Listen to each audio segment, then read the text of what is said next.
Yo quiero hablarle a usted por un momento sobre la primera pregunta de Dios al hombre. Ya la sabe usted, ya la sabe. La primera pregunta que Dios le hizo al hombre, seguramente usted ya se remontó al capítulo 3, versículo 12 del libro de Génesis, ya lo sabe. Muy bien, pero lo puede buscar en la Biblia por si no lo sabe, pero creo que muchos de nosotros ya tenemos el conocimiento, la palabra de Dios va quedando escrita en nuestro... Perdón, versículo 9, dije el 12, versículo 9. Y nosotros encontramos acá al hombre en un estado ideal. Él está en el huerto del Edén, que en el original...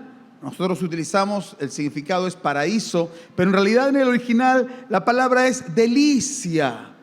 El Edén era un lugar delicioso. Ahí había lo mejor de lo mejor. De todo lo que Dios había creado, lo perfecto, todo era perfecto. Estaba ahí, pero lo que hacía hermoso y delicioso el lugar era la presencia de Dios ahí.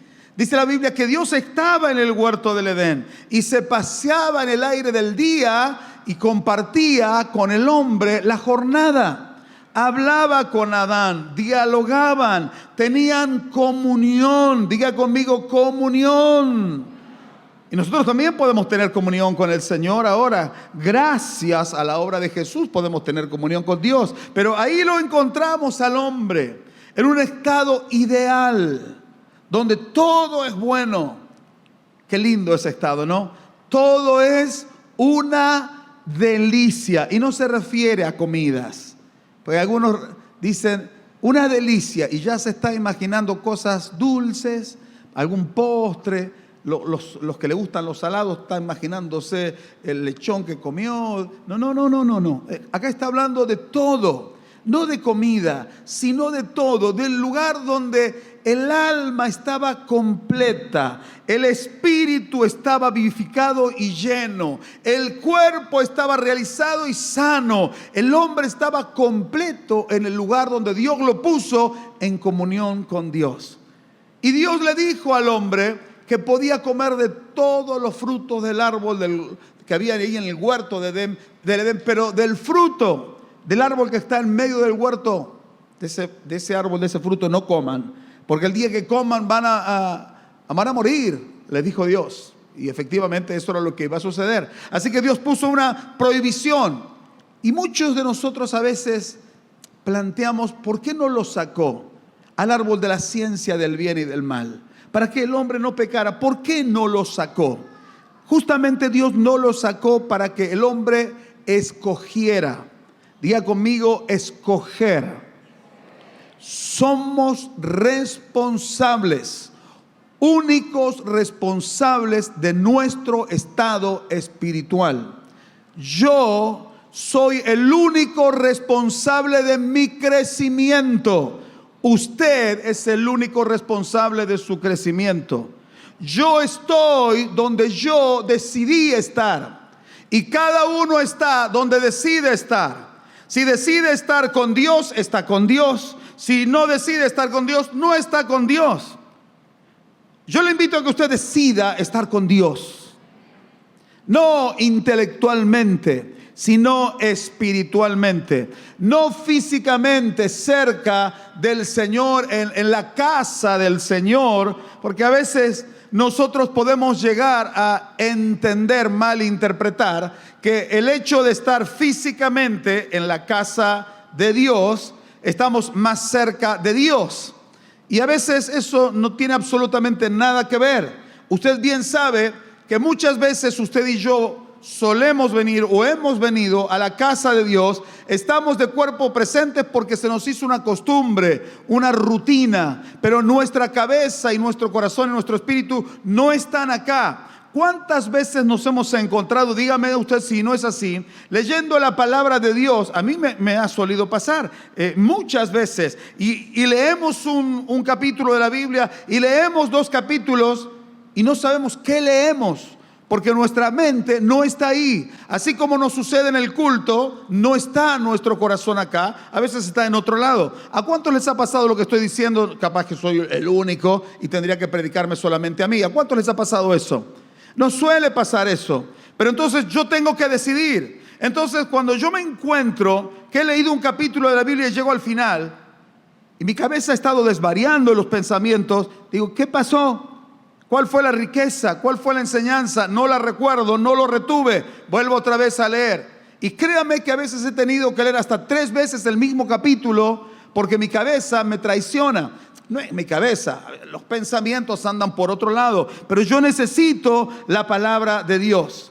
Adán está en un lugar ideal y usted ha sido puesto por la fe en Jesucristo y su obra redentora en un lugar ideal. Ha sido usted y yo, hemos sido acercados a Dios el Padre.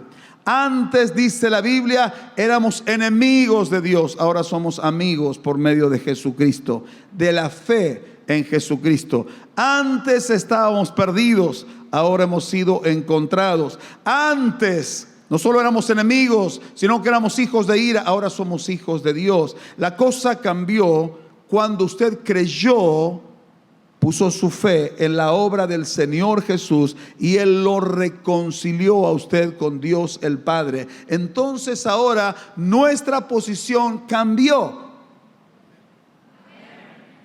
La realidad a mí me muestra que a veces nuestra posición no cambia. Escucha el mensaje de la semana que viene. No cambia, sino que, vuelvo otra vez al criterio, termina siendo un conocimiento intelectual el que yo tengo. Sé que Dios es bueno, sé que es bueno estar cerca de Dios, sé que es bueno orar, sé que es bueno leer la Biblia, sé que es bueno servir al Señor, sé que todo lo de Dios es bueno, lo sé. Tengo el conocimiento, lo sé. Sé muchos textos de la Biblia, los sé, pero no tienen mayor valor en mi vida si no ha logrado el cambio que Dios quería que lograra en mi vida, si no ha transformado mi vida y mi vida ha hecho un giro de 180 grados, entonces no valió mucho todo el conocimiento y todo lo que yo recibí. Si hasta aquí me di a entender, diga amén. Usted puede, hermano, tener callos en el cuerpo de tanto culto que tiene. Dice, tengo callos de tantos cultos que tengo. Y mire, pastor, antes de que usted viniera a Palmira, antes de que se construyeran los famosos muros que voltearon los eucaliptos el otro día, que dicen algunos tienen 100 años, tenían los muros esos. Antes yo ya estaba en la iglesia, pastor, llevando adelante esta vida dura, esta vida difícil, pero con la ayuda del Señor, yendo para adelante. Esa vida dura, esa vida difícil, esa vida de no soluciones, esa vida donde las tentaciones siguen presentándose y yo sigo sucumbiendo a las tentaciones. Esa vida donde las ofertas que el mundo me da cada día siguen siendo fuertes y cada vez más fuertes y yo sigo cediendo. Esa vida, esa no es vida cristiana. La vida cristiana, la vida de Cristo, cuando Él viene a nuestro corazón, es una vida de victoria, es una vida de triunfo, es una vida de gozo, es una vida de paz y es una vida de éxito en todo lo que uno emprende en la voluntad de Dios. ¿Sí entendió? Dígame amén. Si no es así, tendría que revisar usted su evangelio, a ver si es el evangelio de Jesús o a ver si es otro, porque aquel que viene a este evangelio es un vencedor en todas las cosas y todo termina resultándole para bien, porque lo dice la Escritura. No dice que a los que aman a Dios todas las cosas les ayudan a bien. No dice que a todas las cosas le ayudan para bien. Dice a los que aman a Dios. Esto es a los que conforme a su propósito son llamados. Está hablando de la gente que ordena su vida con Dios. Adán tenía una vida ideal y todo iba bien. mientras él estaba obedeciendo la palabra de Dios. Pero en un momento se presenta el tentador. ¿Quién se presentó? Por medio de la serpiente. Y viene, y aquí viene el cumplimiento de lo que escribiría miles de años después el apóstol San Pablo. Usted lo sabe, yo lo sé que usted lo sabe. Efesios 6:12, que dice: porque no tenemos lucha contra carne ni sangre, sino contra principados, contra potestades, contra los gobernadores de las tinieblas de este siglo, contra huestes espirituales de maldad en las regiones celestes. Resumiendo, está diciendo que hay una lucha espiritual contra el diablo y sus agentes, como en la obra de teatro del otro día, contra sus delegados, los demonios. Hay una lucha espiritual. ¿De quién es esa lucha? ¿Esa lucha es de los cristianos que han nacido de nuevo solamente, o esa es una lucha de toda persona? De toda persona. Ahí está Adán, limpio, puro, obediente, bendecido con su mujer. Todo es bendición, hasta el día en que deciden prestar el oído al diablo. No tenemos lucha contra personas, la lucha es espiritual. El tema es que el diablo usa lo que él quiere. En este caso usó una serpiente, a veces usa personas. Y le prestaron oído a lo que el diablo estaba diciendo. Y lo que el diablo estaba procurando era hacer lo que Jesús dijo, lo que el diablo hace. El diablo no viene sino para, el ladrón, para hurtar y matar y destruir. El diablo tiene eso como esencia. No se le puede pedir al diablo que sea bueno, porque el diablo no es bueno. El diablo viene para dañar. El diablo viene para destruir, y puede simular algo bueno, pero con un fin destructivo. Si me di a entender, dígame. Entonces ahí está la inteligencia de los santos, la sabiduría de los santos, de poder darse cuenta cuando está la obra del diablo actuando, para usted abrir los ojos y decir: por ese camino no voy, esa voz no la atiendo, ese consejo lo rechazo, eso no es de Dios. No rechace. Hay gente que rechaza la palabra de Dios cuando lo tienen que exhortar, y acepta los consejos del diablo cuando le parece que son buenos. Pero Dios a usted le da sabiduría. Acepte el consejo, aun cuando la palabra de Dios a veces resulte una exhortación en sus oídos. Pero si es palabra de Dios, bienvenida sea la exhortación. Porque Dios, yo prefiero, y le oraba a Dios en mi ignorancia o en mi madurez, y aún sigo orando así, se ve que no he mejorado mucho, que aunque sea un reto suficiente para saber que Dios todavía me tiene en cuenta, si Dios guardara silencio para conmigo por un mes, yo estaría realmente en serios problemas. Un día estaría en problemas si Dios no me habla. Pero aunque sea un reto, sé que Dios me tiene presente. Yo no sé si usted ha escuchado de las historias, yo era ese caso, de los hijos cuando por ahí se portan mal, y entonces los que más saben le dan el consejo: está procurando llamar tu atención. Y entonces se ve que yo quería llamar la atención, porque a mí me fajaban todos los días. Me pegaba mi papá todos los días, que él estaba, todos los días yo cobraba, era parejo. Entonces, antes de irme a dormir, yo tenía que recibir mi dosis. Porque, no sé, mi hermana quizás se acuerda, hacía berrinches, hacía líos, protestaba, me enojaba, hasta que mi papá parecía un par de chancletazos, y entonces yo me iba a dormir con una sonrisa. Ya está, ahora está feliz, a dormir contento. Y entonces después me planteaban: no entendemos por qué vos estás buscando un par de chancletazos. A veces eran un poco más de un par de chancletazos, no muchos más. Pero era la manera para yo poderme a dormir. El asunto es que después, analizando la historia de mi vida, yo estaba procurando llamar la atención de mi papá, porque él estaba parte del tiempo en Villanueva y parte del tiempo en casa, y yo lo quería, inconscientemente parece, tener conmigo y llamar su atención. Así que una manera de tenerlo cerca era sintiendo sus chancletazos en mis pompis. Y entonces ya estaba feliz. Yo no sé si Dios funciona así con usted. Y usted dice, a mí me gusta que Dios me azote. A mí me gusta que Dios me lacere, que Dios me lastime. No, pero a veces viene la palabra de exhortación y eso nos habla de que Dios nos tiene en cuenta. Dios lo tiene a usted en cuenta. Dios piensa en usted. Mire al que está cerca suyo y dígale, Dios piensa en vos. Dios piensa en usted. Pero Adán, sabiendo esto, junto con Eva, decidieron prestarle oído al diablo. Y Dios ha estado hablando esta palabra sencilla de hace muchos años, cuando yo tenía 16, 17. Esta semana ya ha sido tan fuerte para mí esta palabra. Y sin querer, queriendo, por ahí escuché a alguien decir algunas cosas que estaban agregándole a lo que yo estaba recibiendo de parte del Señor. Hermano, la lucha es contra Satanás, el diablo. Y si usted no presta atención, va a ocurrir lo que el diablo quiere que ocurra.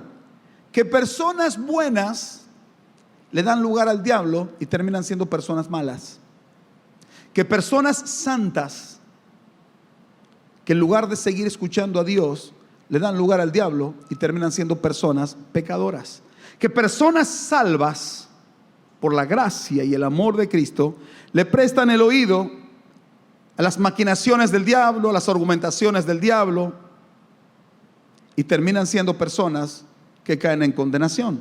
Pero eran personas buenas. El apóstol San Pablo tuvo algunos de estos obreros que él dice que habían expuesto su vida por causa del evangelio junto con él, pero luego de andar un rato con él predicando el evangelio unos años, se dieron vuelta y se pusieron de la vereda de enfrente y ahora se oponían al evangelio que antes predicaban. ¿Qué pasó? Y el diablo les llenó la cabeza. Entonces, ¿qué hacemos nosotros? Le echamos la culpa al diablo. ¿Verdad que el diablo tiene que tener la culpa? Tiene que ser el diablo. Pero las decisiones, ¿quién las toma? ¿Quién toma las decisiones? Cuando viene una tentación a su vida, ¿quién toma la tentación? ¿Quién toma la decisión sobre esa tentación? ¿Quién la toma? Y no, lo que pasa es que la presión, óigame, la tentación funciona de esta manera. Mientras más puro y limpio es usted, menos tentación tendrá. Mientras usted más negocia y anda codeándose con la carnalidad, con la banalidad, entonces la tentación se hace fuerte en usted. ¿Por qué? Porque dice la Biblia que uno es tentado cuando de su propia concupiscencia, de su propia raíz mala y pecaminosa, es atraído y seducido. Ahora, óigame y míreme acá. ¿Qué pasaría si elimináramos de nuestra vida la concupiscencia, esa raíz mala? ¿Qué pasaría? No habría tentación. ¿Verdad que no habría tentación? Pero todavía hay una raíz que no está del todo buena. Decimos ser de Cristo, pero las tentaciones son fuertes. El amor al dinero persiste. El desorden en el área de lo moral persiste. Hay oscuridades en esas áreas. El mundo sigue atrapándonos. ¿Por qué? Porque hay todavía concupiscencia, raíz pecaminosa. Bueno, que se encargue Cristo de eso. Bueno, dejó usted ¿Se rindió usted para que el Señor pudiera obrar en su totalidad en su vida, para que Él sacara todo eso del corazón? Porque si no, la tentación va a persistir. Va a persistir hoy que es adolescente, mañana que es joven, pasado mañana cuando sea adulto, y al final de la jornada cuando sea un anciano. La tentación nunca se va a ir si no se resuelve el problema de raíz. Y eso tiene que decidirlo usted en la presencia de Dios. Adán está en conflicto. ¿Obedecemos a Dios o le hacemos caso al diablo, la serpiente? Y le hacemos caso al diablo. Y le hicieron caso al diablo. Y entonces sucedió lo que usted conoce. Inmediatamente se dieron cuenta de que estaban en pecado, que estaban desnudos, que no podían presentarse así delante de Dios. Tenían vergüenza. Hoy el diablo ha quitado hasta la vergüenza de andar desnudo. Tenga cuidado usted. Y entonces ellos se las ingeniaron y cosieron hojas, hicieron delantales para cubrir esa vergüenza y esconderse de Dios. Dios no nos va a ver, no nos va a reconocer. Estamos tapados con hojas. Y Dios hizo lo que Él hacía siempre y lo que sigue haciendo desde el principio, y lo va a hacer hasta el final de los tiempos. Salió a hablar con el hombre.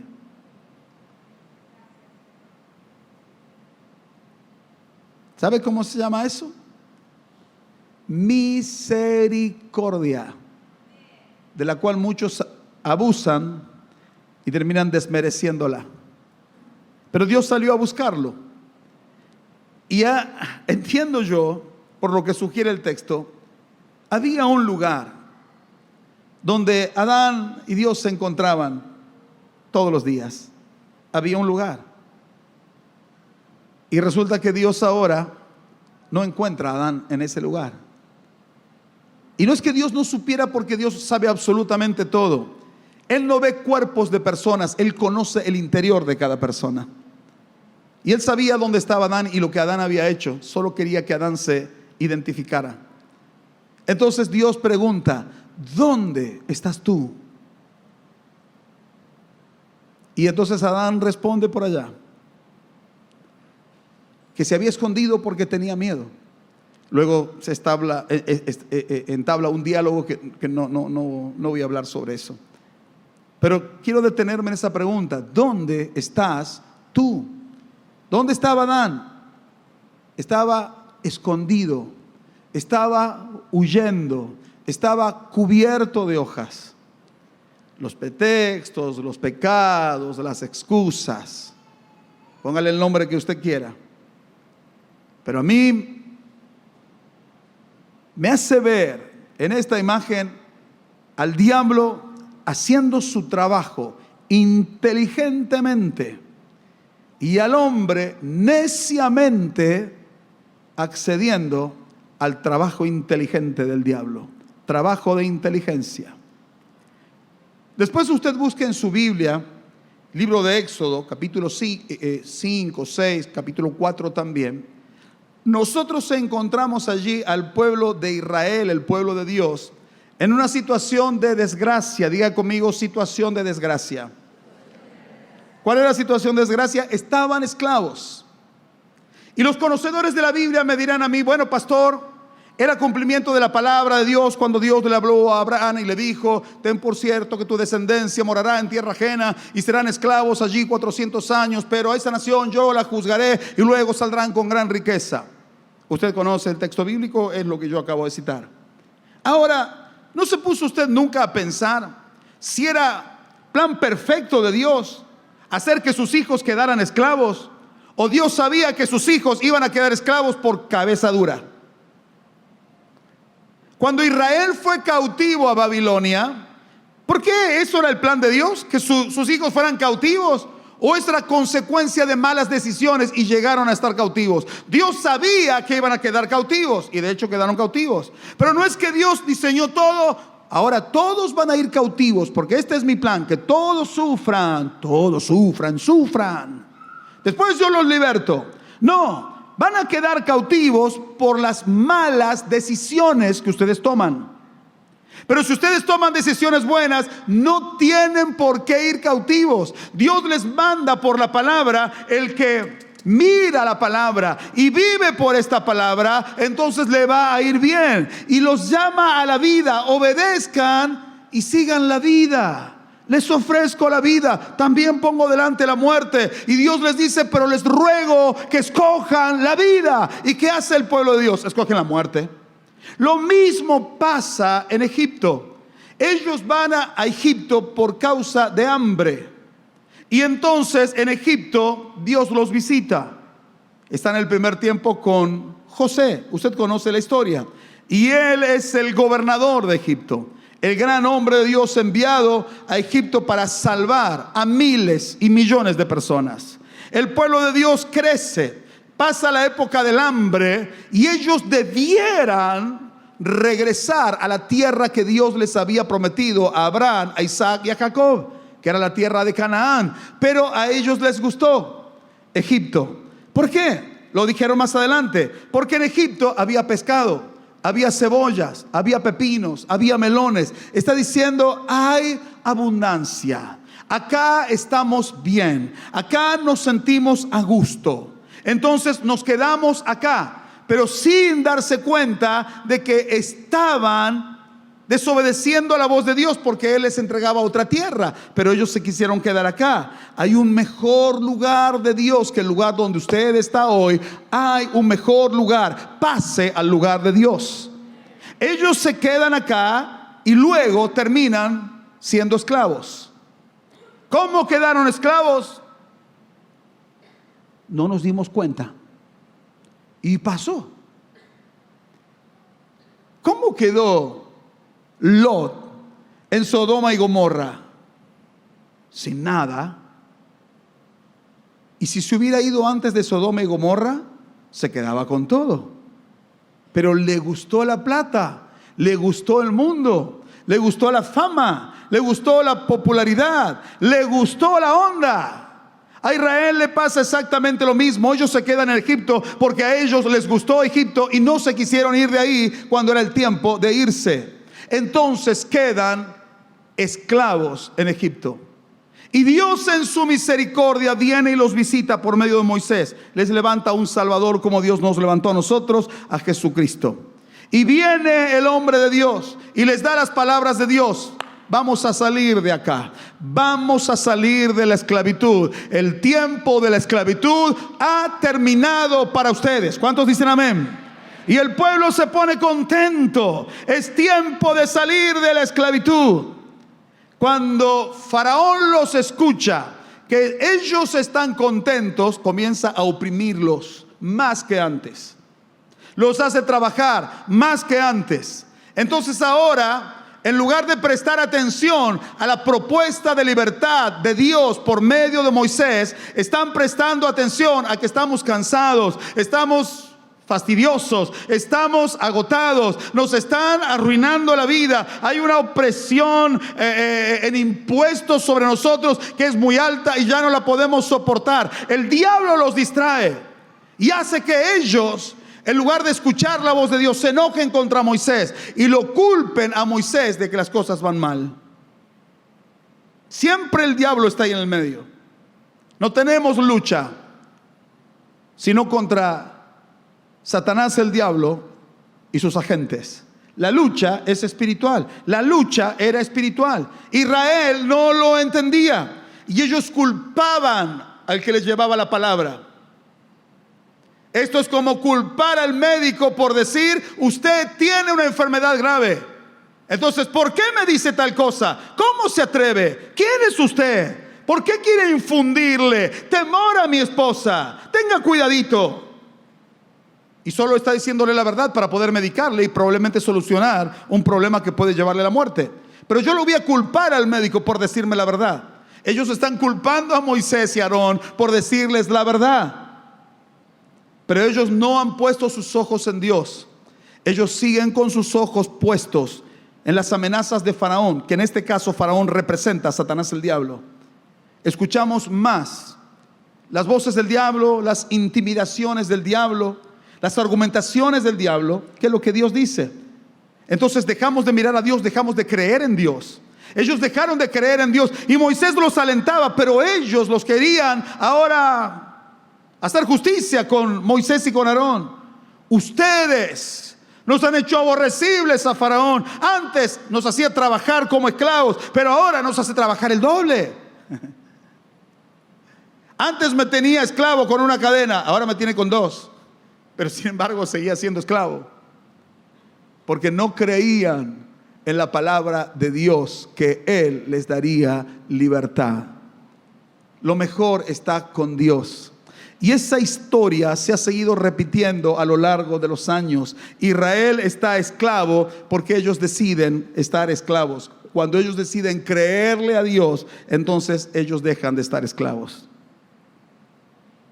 El hijo pródigo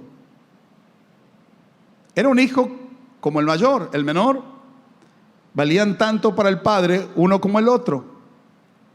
Pero el hijo menor le dice a su padre: dame la herencia que me toca a mí. No quiero esperar a que mueras, quiero que me la des ahora. Y cuando el padre le dio la herencia y le repartió los bienes, se fue y malgastó todo. Y cuando todo lo hubo malgastado, por eso es pródigo. Pródigo es quien gasta los bienes generosamente. Hay gente que gasta sin tener noción de las cosas y gastó todo. Entonces ahora vino el hambre a donde vivía y tenía tal hambre que no sabía qué hacer. Entonces dijo: me voy a ir a trabajar, y lo pusieron a cuidar cerdos. Y miraba a los chanchos cómo comían y decía: qué ganas de comer la comida de los chanchos. ¿Vio usted que mira a los chanchos con tanto amor y dice: cómo me comería ese cochinillo? Pero no piensa en lo que comió el chancho. No sabe lo que comió. No quiero entrar en detalles, pero algunos los alimentan con los que van muriendo. Los hemos visto. Y usted dice: ay, pero estaba tan rico igual. Y él quería llenar su vientre de las algarrobas que comían los cerdos, pero nadie le daba. Entonces un día vuelve en sí y reflexiona: ¿dónde estaba este hijo? Entre los chanchos. Y dice: ¿cuántos jornaleros en la casa de mi padre tienen abundancia de pan y yo aquí perezco de hambre? Me levantaré, iré a mi padre y le diré: Padre, he pecado contra el cielo y contra ti. Ya no soy digno de ser llamado tu hijo. Hazme como a uno de tus jornaleros. Y dice que se levantó y se fue. Y cuando todavía estaba lejos de la casa, el padre que había salido, recuerdo esa historia como si lo hubiese escuchado hace un rato de mi padre contarla. Y él decía: porque todas las tardes su padre salía a la tranquera a mirar a ver si su hijo venía por el camino, y su hijo no venía. Pero un día fue diferente y él salió y miraba, y estaba ahí parado mirando. Quizás sea este día, quizá hoy regrese, puede ser hoy. Y entonces lo ve a lo lejos, porque la escritura dice: y cuando lo vio a lo lejos, lo identificó, lo reconoció. ¿Y qué hizo su padre? Salió corriendo y se abrazó a su hijo. No esperó que el hijo lo abrazara. El hijo le habló y le dijo: Padre, he pecado contra el cielo y contra ti. No soy digno de ser llamado tu hijo. Hazme como a uno de tus jornaleros. Pero parece que el padre nada escuchó de lo que el hijo le dijo, y llamó a sus siervos y les dijo: quiten el vestido sucio, mugriento que tiene mi hijo y pónganle un vestido, voy a representar cómo es, real. Obviamente primero tenía que haber un baño de por medio, ¿no? Quítenle los calzados mugrientos y destruidos que tiene y pongan sandalias de príncipe en sus pies. Pónganle también un anillo de oro en la mano. Eso es señal de que este es mi hijo, que estaba perdido, pero ahora ha sido encontrado. Estaba muerto, pero ahora está vivo. ¿Dónde estaba? Estaba perdido. ¿Dónde estás tú? Preguntó Dios a Adán: ¿dónde estás tú? Y Adán está escondido detrás de hojas, excusas. No, lo que pasa es que el pastor, yo no tengo la culpa de nada. No, lo que pasa, ¿dónde está tu llamamiento? Y no, lo que pasa es que el tiempo, los años, la vida, Dios tiene que entender que va cambiando. Una cosa es cuando Dios me llamó, cuando yo era un adolescente, pero después la vida se me complicó cuando me casé y vinieron los hijos. Y Dios tiene que entender que la vida se hizo cuesta arriba. ¿En serio que es así?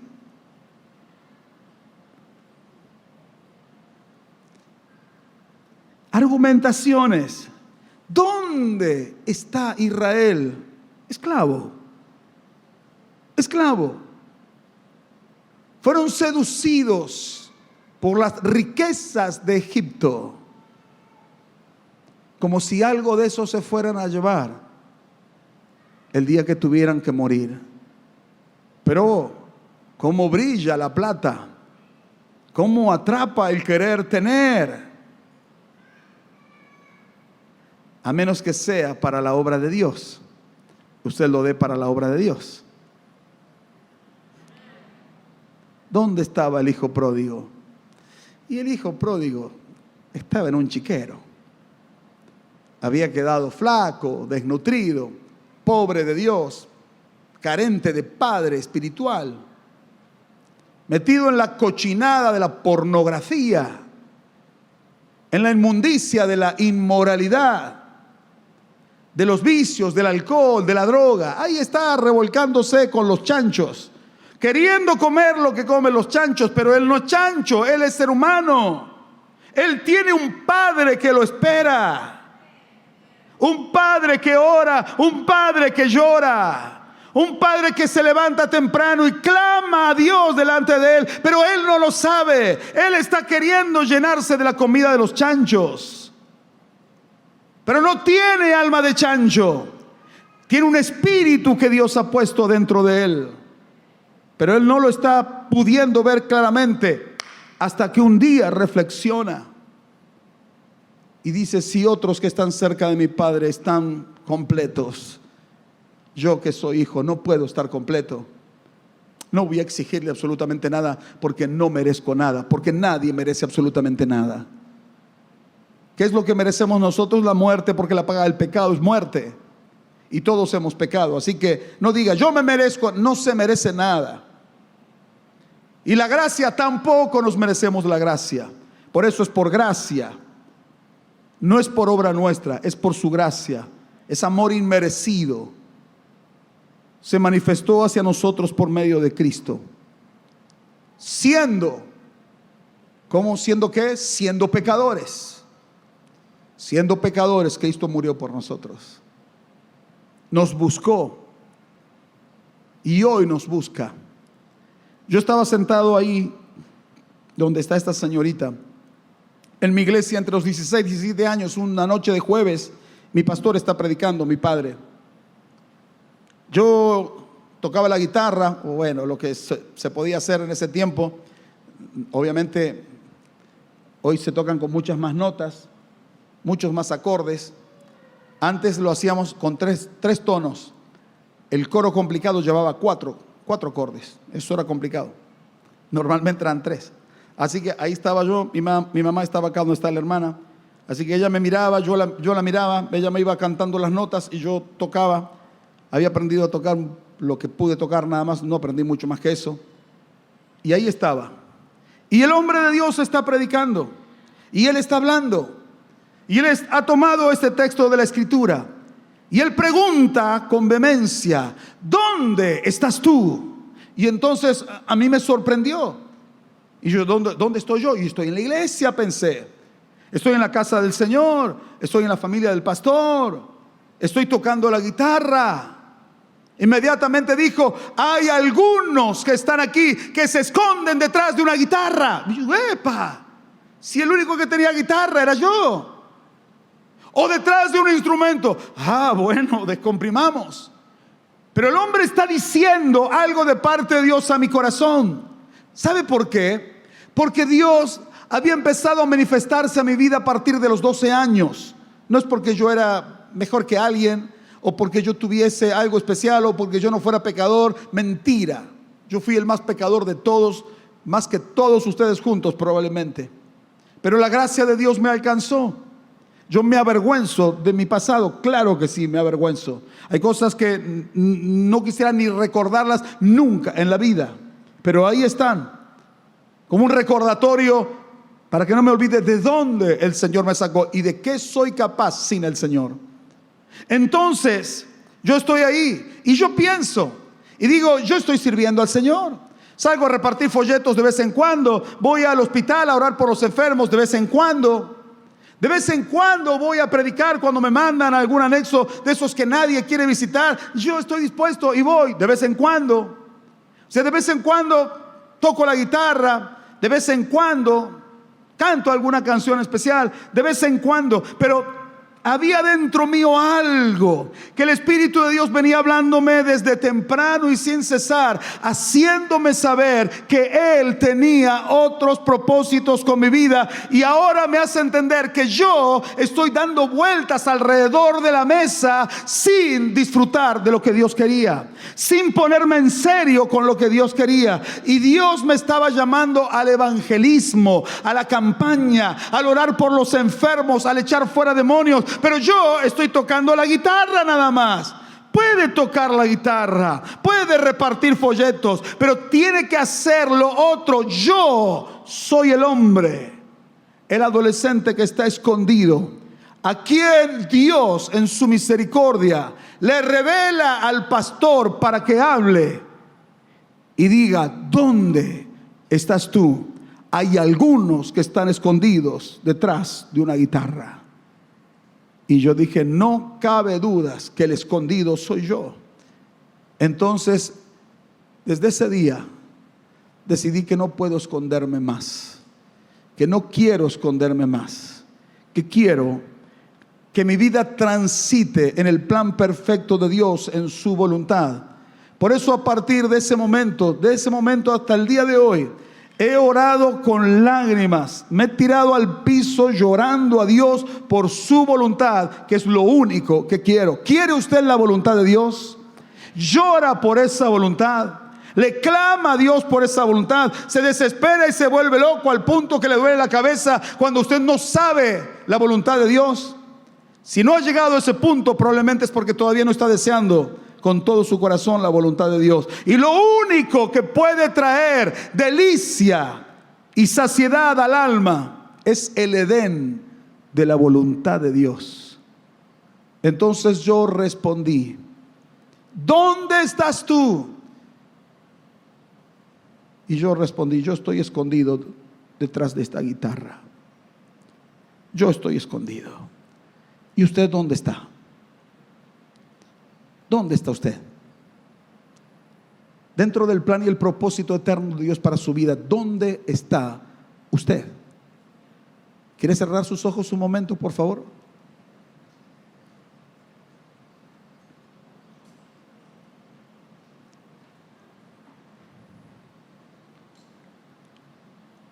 Unos en el pecado, otros escapando, huyendo de Dios, de los compromisos, otros escondidos en los argumentos, otros culpando a otros. Sin embargo, Dios salió a buscar a su hijo, que estaba realmente confundido.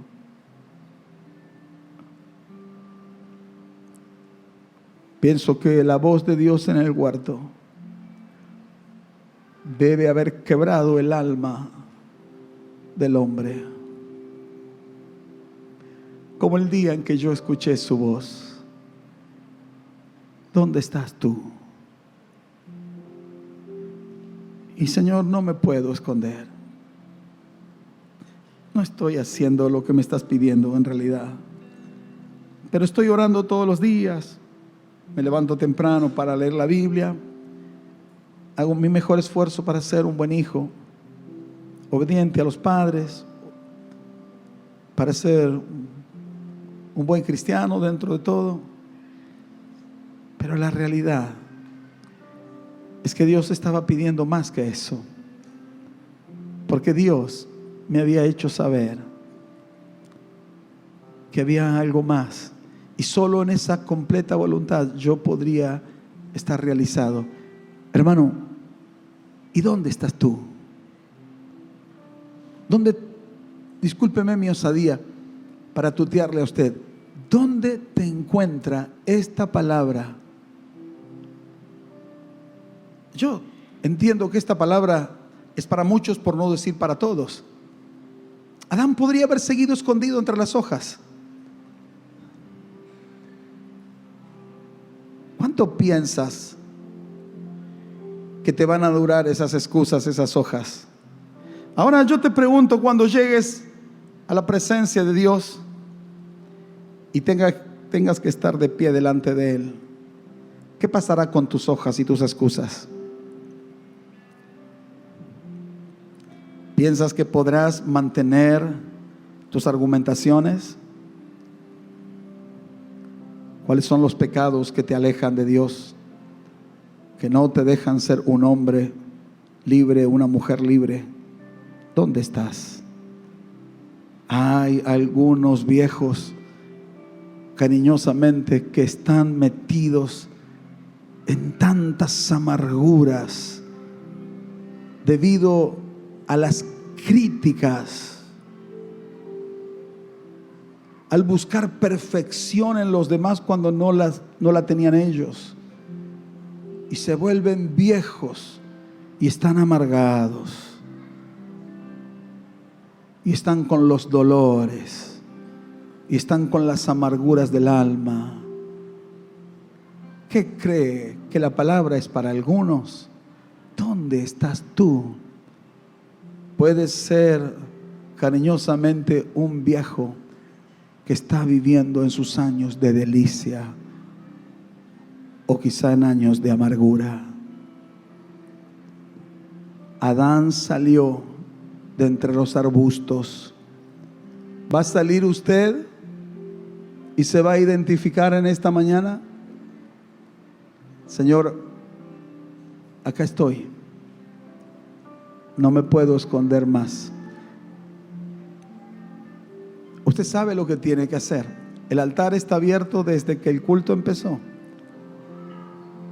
Muchos escogen el altar porque es el mejor lugar que hay en la tierra para estar. No importa quién usted sea, no importa los años de iglesia. Mi intención no es predicar bonito para su oído, sino es decirle a usted la verdad. ¿Qué? ¿Se va a ir de esta casa como si Dios no le habló cuando Dios le habló? ¿Qué quiere? ¿Que le ponga el nombre? Y que le diga: ¿dónde estás tú, Abel Esteban Coronel? No, Señor, es suficiente. Yo entendí que tú me hablaste a mí. Entonces yo me expongo hoy aquí en tu presencia. Me doy a conocer. Si he pecado, confesaré mi pecado. Si he tenido argumentaciones, también te pediré perdón. Si he dejado llenar mi mente con ideas, con palabras, con conceptos que no provinieron de tu santa palabra ni del Espíritu, también te pediré perdón. Sea como fuere, de alguna manera yo tengo que pedirte perdón porque no estoy donde tendría que haber estado. Y estando en tu casa, me doy cuenta y te doy gracias. Señor, yo quiero volver como el hijo pródigo. Tú eres mi Padre, siempre has sido mi Padre, aunque yo he estado lejos de ti. No quiero estar lejos de ti. Ya he probado, Señor. No quiero. he dejado pasar, he dejado transcurrir el tiempo. Ya no quiero, Jesús. He estado en la iglesia toda mi vida, he tenido el porte de fidelidad y no he rendido al 100%. No te he servido como tú mereces, aun cuando me hablaste desde temprano y sin cesar. Señor, yo vengo aquí, vengo delante de ti a humillarme en tu presencia. No quiero estar dando vuelta a la manzana, quiero estar viviendo en tu palabra y haciendo tu voluntad al 100%. Eso es lo que quiero, Señor. Jesús, Jesús, Jesús, Jesús.